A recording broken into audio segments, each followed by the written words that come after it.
You know, when you think about economics, Yeah. you might picture just numbers, right? Charts, algorithms, this kind of purely logical world. Very sterile. Yeah. Impersonal. Exactly. Mm. Where every decision is just perfectly calculated, driven by pure self-interest. But really, I mean, at its heart, isn't economics just about people? Absolutely. It always comes back to us. How we behave, what we choose. And that's the real question, isn't it? What actually drives us? Are we these sort of rational calculators, always making choices based on, objective facts and getting the best deal for ourselves? Always maximizing our benefit. Maybe there's something else going on, something, well, less logical, maybe more human. Mm. Our feelings, our biases. That's the core debate, really. And it's been going on for centuries. Thinkers grappling with this exact thing. Do we act purely in our self-interest, assuming we have perfect information? Right. Or does our psychology, our very human nature, lead us down paths that are, well, predictably irrational? And look, this isn't just some academic thought experiment. No, not at all. The model you lean towards fundamentally shapes how you understand everything. Markets, economies, government policies. Even your own choices day to day, right? Like, why did I buy that? Exactly. It has huge real-world consequences. How businesses plan, how we invest, it all connects back. Absolutely. So today we're setting up a kind of intellectual showdown, a classic debate between two really powerful but opposing views of how we operate economically. Two titans of thought. Definitely. On one side, we've got the foundational ideas of Adam Smith, his huge work, The Wealth of Nations, from way back in the 18th century. It really laid the groundwork for this rational actor model. The classical view. Yeah. And our goal here is to really dig into that. How does this perspective, which, okay, doesn't claim we're perfectly rational all the time, how does it argue that seeing people as basically rational agents pursuing their own interests gives us the best tool, the most predictive power for understanding the economy? We want to explore the elegance of that system Smith described. And then we pivot.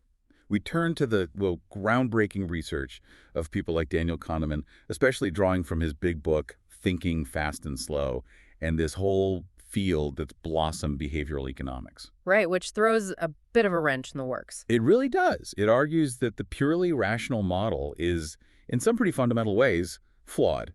It doesn't quite capture reality. Instead, maybe a model based on our predictable irrationality. Predictable irrationality, I like that. Yeah. Our cognitive biases, the shortcuts our brains take, our emotions, how we follow the crowd. Maybe that gives us a much more accurate and, frankly, more useful picture of how we actually behave. So that's our mission for this deep dive. We want to pull out the most important insights from Smith, from Kahneman, and from various other sources that touch on this. Give you, our listener, a shortcut to getting really well informed on this crucial debate. Because ultimately, we're asking, which model helps us understand economic behavior best? Rational or irrational? Let's unpack it. Okay, let's kick off with Adam Smith and this ideal, the rational actor. When economists talk about this, what are we really picturing? Well, the core idea is an individual who, at least in their economic life, is clear-eyed, thinks primarily about their own benefit. Self-interested. Right. Self-interested. And consistently makes choices to maximize their own utility. That just means getting the most satisfaction or value or benefit for themselves. And Smith, when he articulated this, he wasn't necessarily saying we're all cold and heartless. No, it's not about morality in that sense. It's more about the driver of economic action. Exactly. It suggests our actions are mostly guided by what we perceive as being good for us. Could be money, sure, but also comfort, getting something we desire, maybe achieving a long-term goal. And this assumption is huge. It underpins so much of classical and even modern economic theory. It suggests a kind of underlying order. Yeah, that order can emerge from all these individual, seemingly chaotic decisions. 1.1 core principle: self-interest and the invisible hand.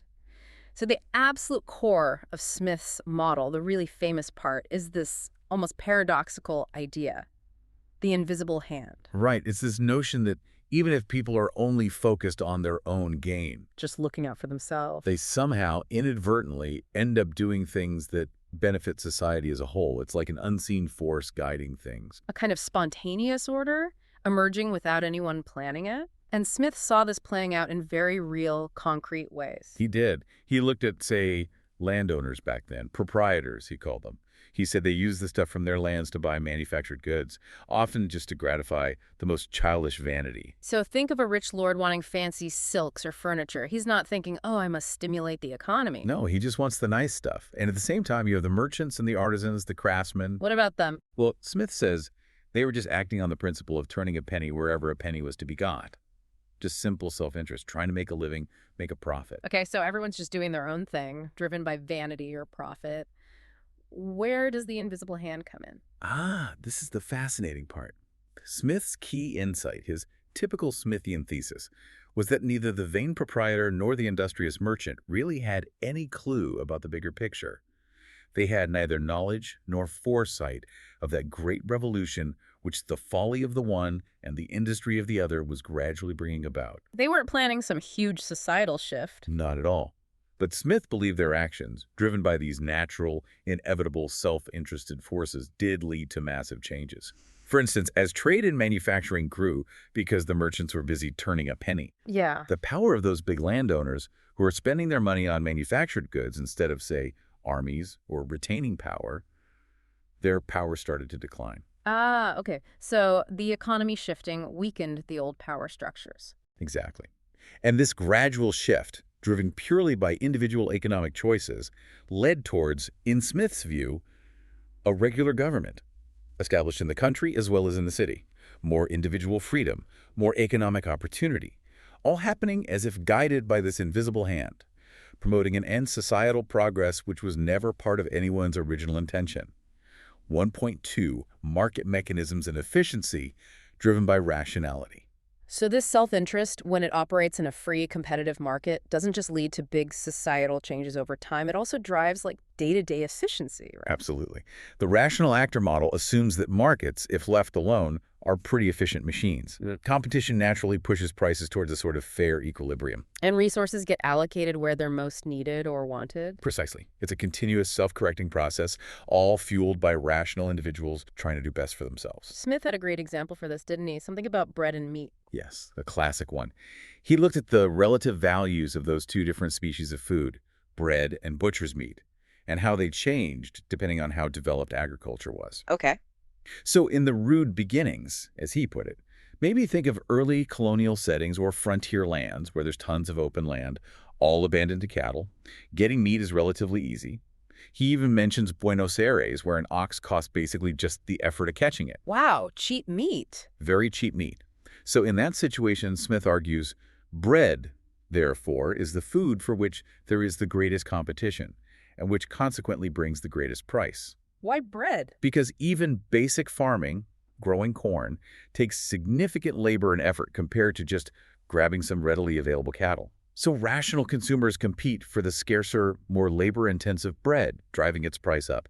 And producers are rationally incentivized to grow more corn to meet that demand. Okay, makes sense. But then what happens? Then, as society develops, as cultivation is extended over the greater part of the country, the whole picture flips. Yeah. Well, now you have more land being farmed, so grain and bread become more plentiful. But the open land for grazing cattle shrinks. Meat becomes relatively scarcer. Yeah, so the tables turn. Exactly. The rational actors, farmers deciding what to grow, consumers deciding what to eat based on price and availability, they all respond. The competition changes its direction, and the price of butcher's meat becomes greater than the price of bread. And this isn't some government planning committee deciding this. Not at all. It's Well- just the natural outcome of millions of individual, rational decisions reacting to market signals, supply, demand, cost of production.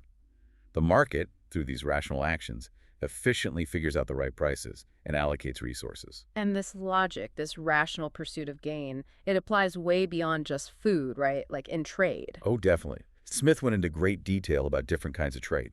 Wholesale trade within a country, foreign trade, even something called carrying trade. Carrying trade. What's that? That's where merchants transport goods between two other foreign countries, without the goods ever landing in their home country.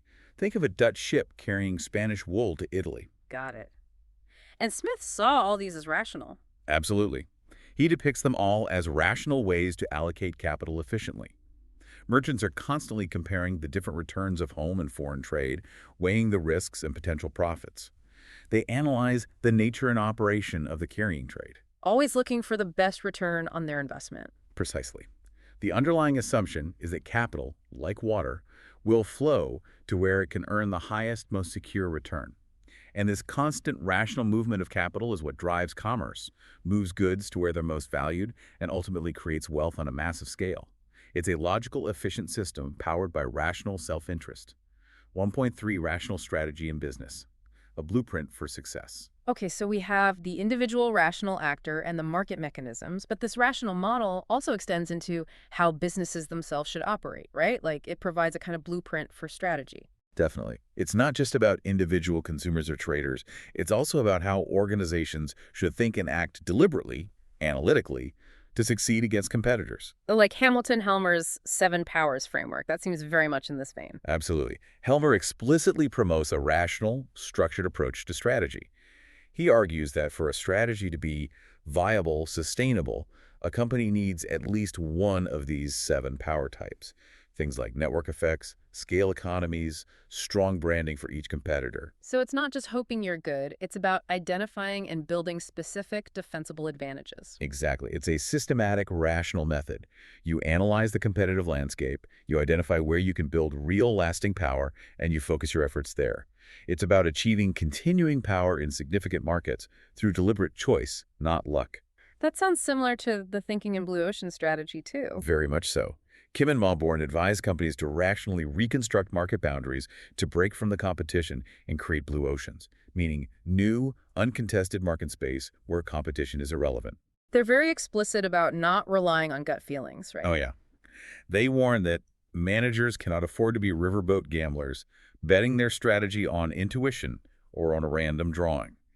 It emphasizes a deliberate, analytical, and, well, rational process to find or create new sources of value rather than just fighting over existing territory. And we see this kind of rational focus working in the real world. Jim Collins, in Good to Great, he points to companies like Walgreens. Phenomenal results. Right. Cumulative stock returns that exceeded the market by over 15 times over a long period.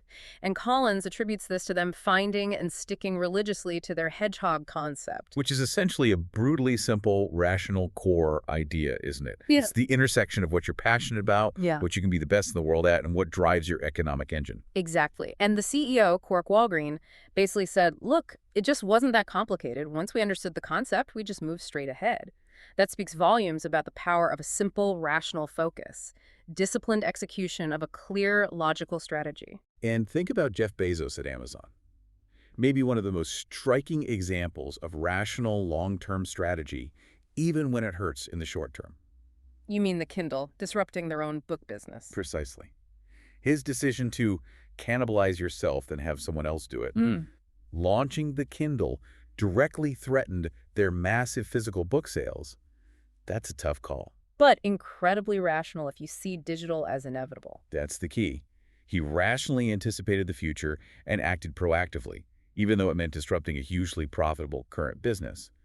He wanted to avoid the fate of companies like Kodak. Who invented the digital camera but didn't embrace it. Right, because they couldn't bear to risk it all on an unproven venture in a less profitable frontier. Bezos' willingness to make that hard, rational choice for long-term survival is a perfect example of this strategic thinking. So let's pause here for a second. What's the big picture from this rational actor viewpoint? It's rooted in Adam Smith. It offers this compelling, almost elegant framework. Yeah, it shows how individual self-interest, working through market mechanisms, can lead to collective good economic efficiency. And it provides a blueprint for successful corporate strategy. It acts as a kind of benchmark, a normative ideal for how markets should function, and often how they do function when you have good information and competition. It gives us a lens to see the power of individual choices and the logic behind smart, deliberate strategy. It suggests a world that fundamentally makes sense. At least that's the ideal, but does reality always match up? And this is where things get really interesting, because while that rational model is powerful, it often crashes headlong into the messy, complicated reality of, well, us. Human psychology. Enter Daniel Kahneman and the behavioral economists. Exactly. They've shown pretty convincingly that we are not always the perfectly logical, utility-maximizing creatures that maybe Adam Smith idealized. Our brains take shortcuts. We're driven by emotions. We have these built-in biases. And these often lead us down paths that, looking back, seem anything but rational. Precisely. And this isn't even a brand new idea. Way back in 1738, de Bernoulli was writing about how our subjective feeling about value and risk often differs wildly from the objective mathematical calculation. We don't value dollars linearly, for instance. Losing $100 hurts more than gaining $100 feels good. Right, loss aversion. That's Kahneman too, isn't it? A huge part of it, yes. It shows our perception is skewed away from pure logic. 2.1 Cognitive biases in System 1 thinking. So this deviation from pure calculation, that's the sweet spot for behavioral economics. Kahneman talks about our two modes of thinking, System 1 and System 2. System one being the fast, intuitive, emotional one. Exactly. It's automatic, effortless, operates below conscious awareness a lot of the time. It's great for making quick judgments like ducking if something flies at your head. But it's also where the biases live. It is. System 1 uses heuristics, mental shortcuts, which are usually efficient but can lead to systematic errors, cognitive biases, when applied in the wrong context. System 2 is the slower, deliberate, analytical thinking, but it's lazy, takes effort. So we often default to System 1. And Nassim Nicholas Taleb in The Black Swan, he connects this System 1 thinking directly to how badly we handle rare, major events, right? He does. He argues that our misunderstanding of the Black Swan can be largely attributed to our using System 1, i.e. narratives, and the sensational as well as the emotional, which imposes on us a wrong map of the likelihood of events. Meaning we latch onto stories and vivid examples instead of probabilities. Very much. We're swayed by a good story, especially a dramatic one, and we overestimate the likelihood of things that are easily recalled or emotionally charged, even if they're statistically rare, and we underestimate abstract, silent risks. Taleb also says we kind of forget the lesson of black swans after they happen. Yeah, it's fascinating. He says we forget about the notion of black swans immediately after one occurs, since they are too abstract for us, focusing rather on the precise and vivid events that easily come to our minds. So after a market crash, we don't think rare events happen. We think avoid that specific stock that crashed. Exactly. We focus on the concrete details of the last crisis, not the abstract possibility of a different kind of crisis next time. Which is why, as he says, we do worry about black swans, just the wrong ones. Our emotional, narrative-loving System 1 brain just isn't built for dealing well with abstract probabilities and truly novel threats. And Taleb also warns about using the wrong math, right? Like the bell curve. Oh, hugely important point. Oh. He slams the misapplication of the Gaussian bell curve, that nice symmetrical bell shape where extreme events are incredibly rare, to phenomena he calls scalable. Scalable meaning things like wealth or book sales where there's huge inequality. Precisely. Things where inequality stays the same throughout. In these domains, unlike height or weight where there are natural limits, a tiny fraction of events or people can account for a massive proportion of the total. Think book sales, a few bestsellers vastly outsell millions of others. Or market crashes one bad day can wipe out years of gains. So applying a bell curve there is dangerous. Extremely. It leads to a massive underestimation of extreme events, the tail risks. It makes us think the world is much safer and more predictable than it actually is, especially in finance and economics. This leads to irrational risk-taking because our models are telling us disasters are near impossible when they're not. 2.2 Market irrationality and mass psychology. So if individuals are prone to these biases, it makes sense that markets, which are just collections of individuals, would also act irrationally sometimes. Absolutely. It scales up. John Maynard Keynes, another giant of economics, talked about this decades ago with his idea of animal spirits. Animal spirits sounds lively. It is. He suggested that a lot of economic activity, especially investment, isn't driven by cold, hard, mathematical expectation, but by spontaneous optimism, a kind of gut feeling, a confidence, this spontaneous urge to action rather than inaction. So less rational calculation, more psychological drive. Exactly. A direct challenge to the idea that all decisions are purely weighed pros and cons. And Keynes saw this play out in markets in ways that seemed, frankly, absurd. Like what? Well, he noticed how day-to-day fluctuations in the profits of existing investments, which are obviously of an ephemeral and non-significant character, tend to have an altogether excessive and even an absurd influence on the market. Overreactions to minor news? Totally. He gave examples like the shares of American companies which manufacture ice tend to sell at a higher price in summer, just because profits are temporarily higher then. Or how a simple recurrence of a bank holiday may raise the market valuation of the British railway system by several million pounds. That's nuts. Clearly not based on fundamental value. Clearly not. It's psychology, short-term focus, maybe even superstition, driving prices away from any rational assessment of long-term worth. The market gets caught up in these transient moods. And this links to mass psychology, the herd mentality. Directly. Keynes observed that a conventional valuation, which is established as the outcome of the mass psychology of a large number of ignorant individuals, is liable to change violently. Why? Because opinions shift suddenly, often based on factors which do not really make much difference to the prospective yield. So it's not just the average person being swayed, but even the Oh, professionals. especially the professionals, according to Keynes. He argued they often end up playing a different game, not figuring out what an investment is really worth, but guessing what the market will value it at under the influence of mass psychology. It becomes a beauty contest, trying to guess what others will find attractive rather than assessing intrinsic value. That sounds like a recipe for bubbles and crashes. It is, and Michael Lewis in Liar's Poker and the investor Howard Marks, they nail this human tendency. Marx puts it brilliantly. Investors do not fear losing money as much as they fear solitude. Fear solitude, meaning being wrong alone. Exactly. By which I mean taking risks that others avoid. When they are caught losing money alone, they have no excuse. They are, strangely enough, happy to stand on the edge of a precipice as long as they are joined by a few thousand others. Wow, that's powerful. We'd rather be wrong with the crowd than potentially right, but alone and risk looking foolish if it goes wrong. It's a profound insight into why herd behavior is so persistent, even when the risks are obvious. Psychological comfort often trumps financial rationality. And this drive for conformity, or maybe just for the next big thing, it fuels unrealistic expectations too, right? Like in tech investing. Definitely. The book Blitzscaling talks about this phenomenon where investors demand that proverbial hockey stick of exponential growth. They'll look at a company with solid, say, 20% annual growth. Which would be amazing in most industries. Amazing. It would delight Wall Street analysts covering any other industry.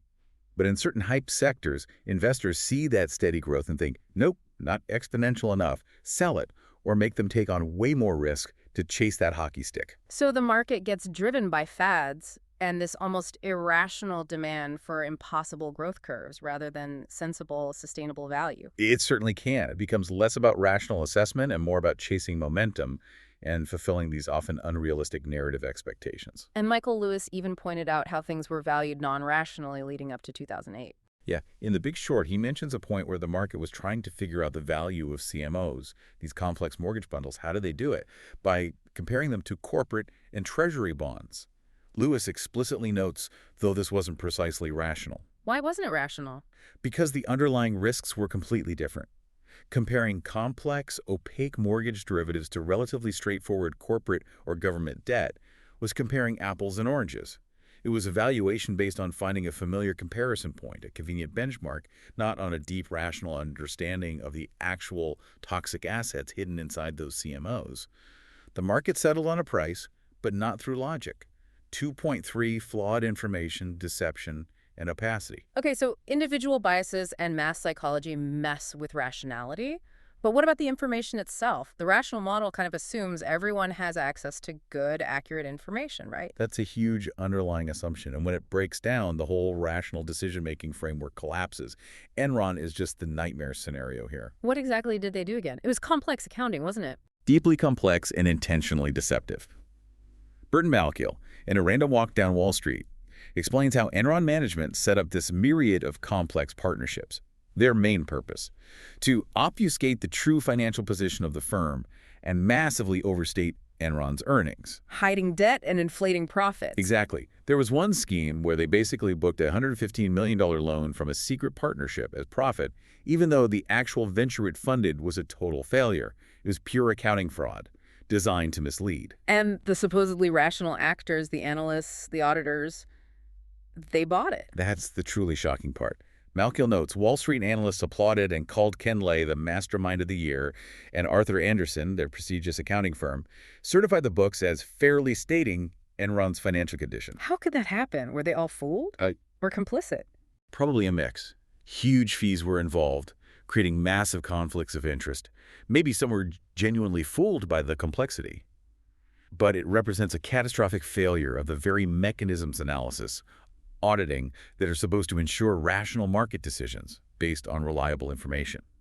The gatekeepers failed. And the 2008 crisis had similar issues with information, didn't it? The subprime mortgages. Absolutely. The Big Short is full of examples of information asymmetry and deliberate opacity.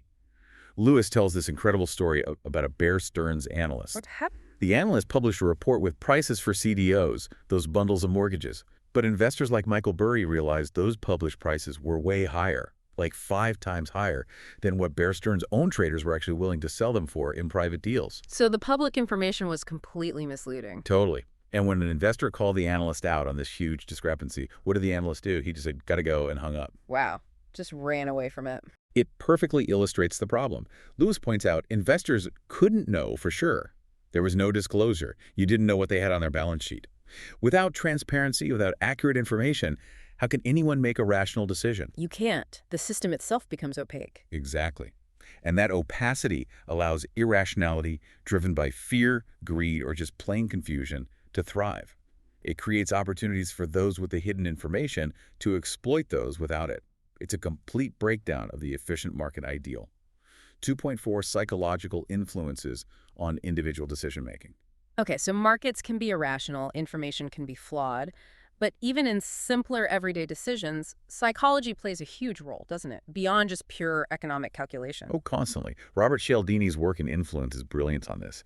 He shows how easily our choices get nudged away from pure logic by subtle psychological triggers. Like the liking rule. What's that? It's simple. We're more likely to say yes to people we know and like.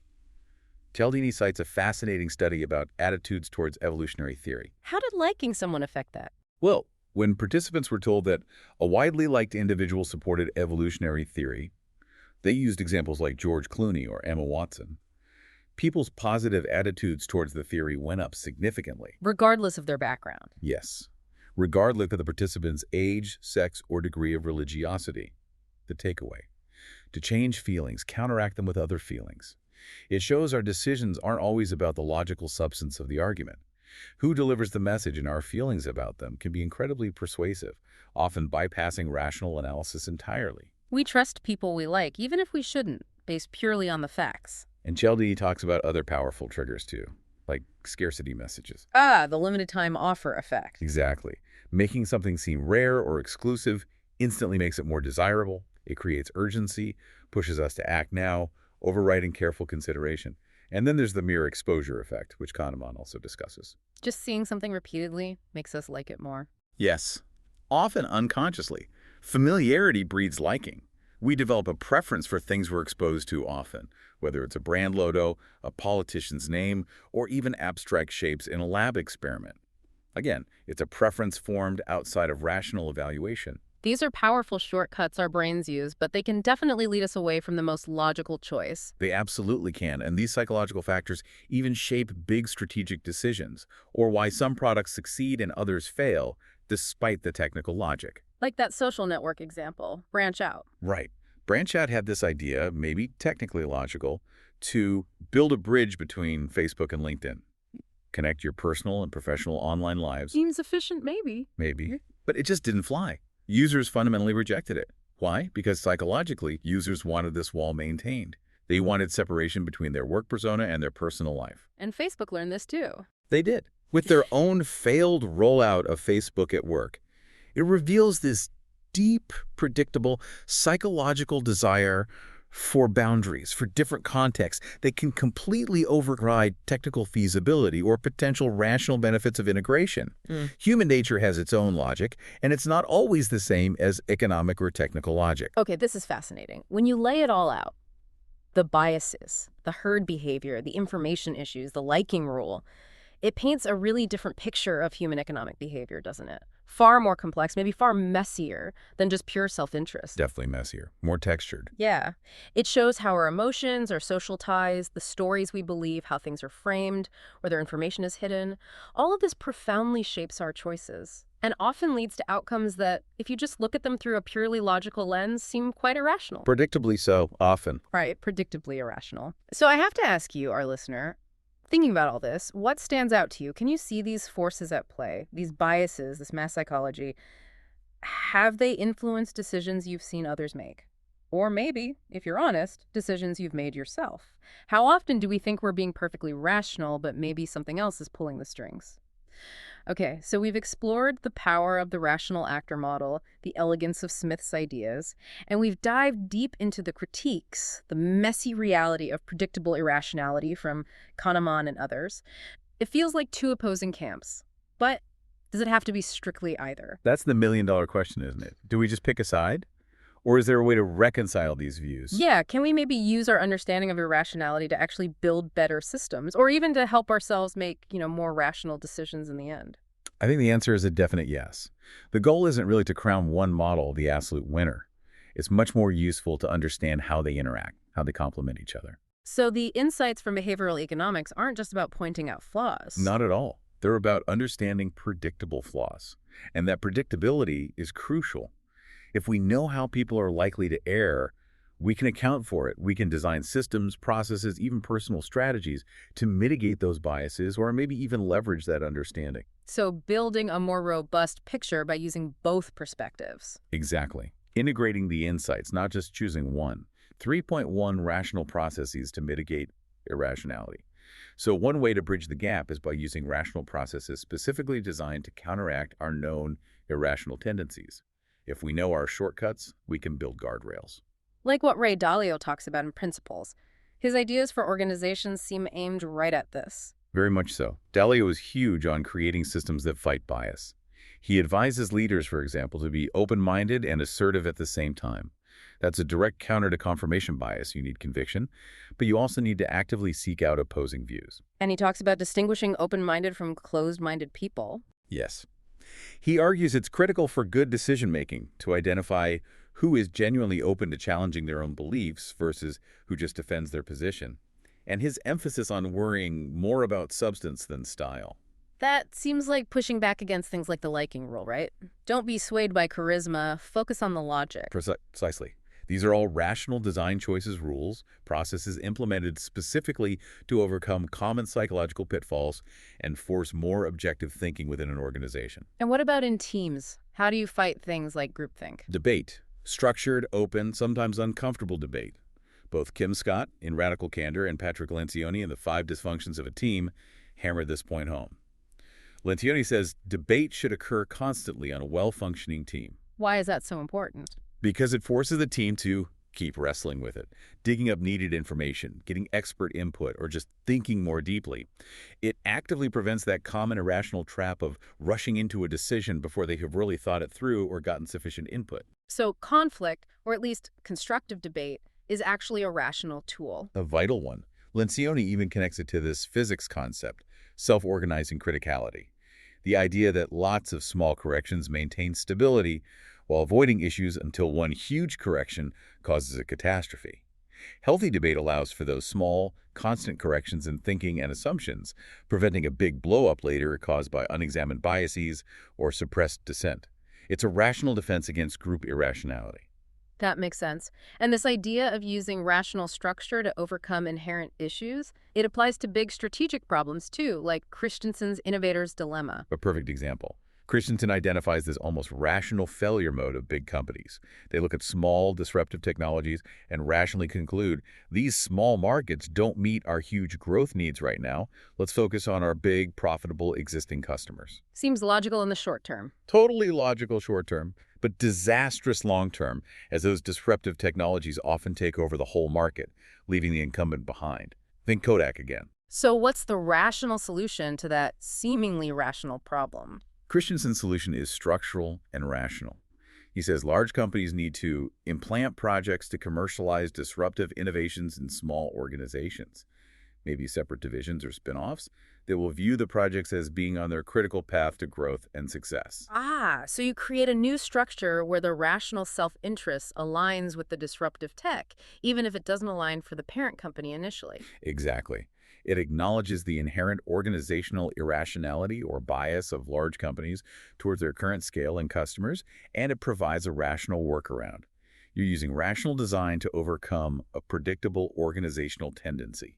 3.2, predictable human nature as an element of strategy. Okay, so we can use rational processes to fight irrationality. But can we also flip that? Can we actually use our understanding of predictable human psychology as part of a rational strategy? Absolutely. It's not just about defense. It can be about offense, too, or at least more effective implementation. Understanding how people tick is crucial for getting things done.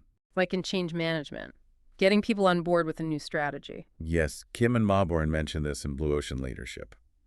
When they were rolling out new to-be leadership profiles, basically, how leaders should behave, they used a leadership fair approach. What was special about that? They found that presenting the desired changes at the aggregate level, focusing on the collective shift needed rather than individual shortcomings, makes individual leaders more open to change because they feel that everyone is in the same boat. Ah, leveraging that sense of fairness and shared experience makes people less defensive. Precisely. It's a rational strategy for implementing change, but it works because it actively leverages a known psychological principle, our desire for fairness, our comfort in shared experience, to overcome predictable individual resistance. You're using psychology's smarts to achieve a rational goal. And what about in investing? We talked about the herd mentality being irrational, but can a rational investor use that? That's the core of contrarian investing, isn't it? If you understand that markets are often driven by irrational herd behavior, a rational response can be to bet against the herd. Like Alexander, the bond salesman in Liar's Poker. Exactly. Lewis describes how, when all investors were doing the same thing, he would actively seek to do the opposite. That contrarian approach isn't irrational. It's a highly rational strategy based on anticipating the market's predictable irrationality. So you're using the irrational actor model of others to inform your own rational actions and hopefully get better returns. Precisely.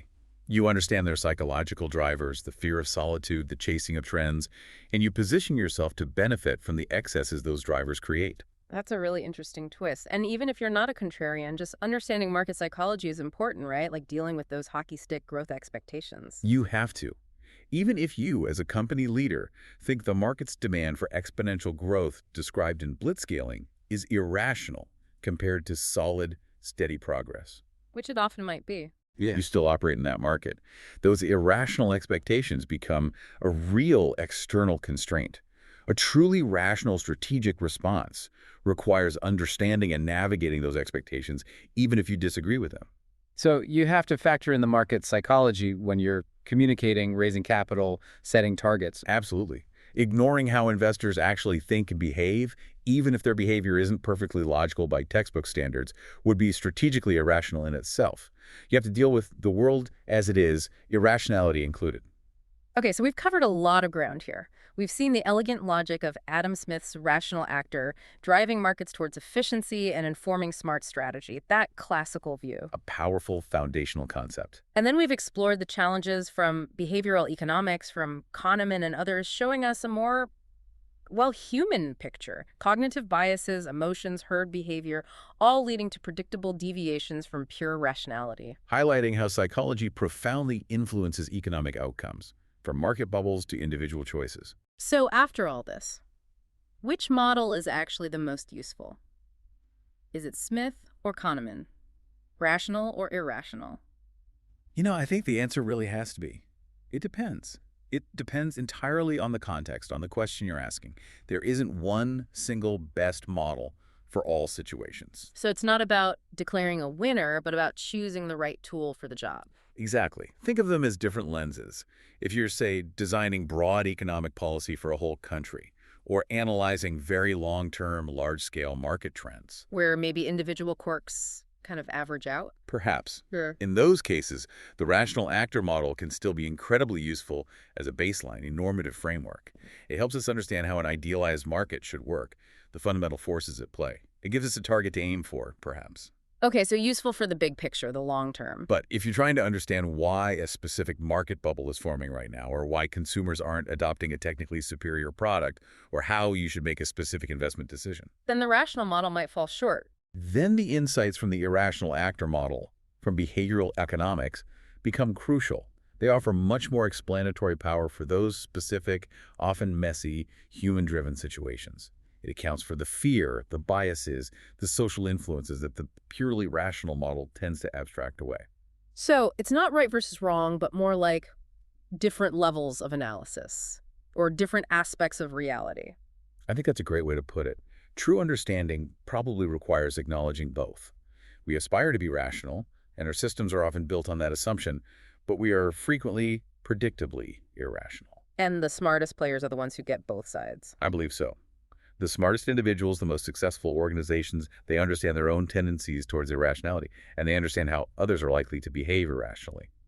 And then they design their strategies, their environment, their decision-making processes to either mitigate those irrationalities or sometimes even leverage them strategically. It comes back to that self-awareness, maybe, like Melchiel's point about knowing your own attitude towards risk versus your actual capacity for it. Exactly. There's a deeply psychological distinction, essential for rational investing, but rooted in understanding your non-rational self. Wow. Okay, so this deep dive really shows that our economic lives, maybe just our lives in general, are this constant, really fascinating interplay. It's a dance between our logical, rational aspirations and our very real, very human impulses and biases. A continuous negotiation between System 2 and System 1, perhaps. Yeah. So the final thought for you, our listener, after exploring all this, what resonates most? Thinking about these powerful forces, the rational drive for self-interest and that predictable pull of irrationality, how might that change how you approach things? Your next big decision? Maybe. An investment, a negotiation, a career change, even just understanding the news. How can you use this dual perspective to anticipate not just what people should logically do, but what they are actually likely to do, given our wonderfully complex human nature? And maybe how can you better navigate that tension within yourself? That's definitely something to mull over. Food for thought. Definitely. Thank you so much for joining us for this deep dive into the rational versus the irrational actor. We hope it's given you some valuable perspectives.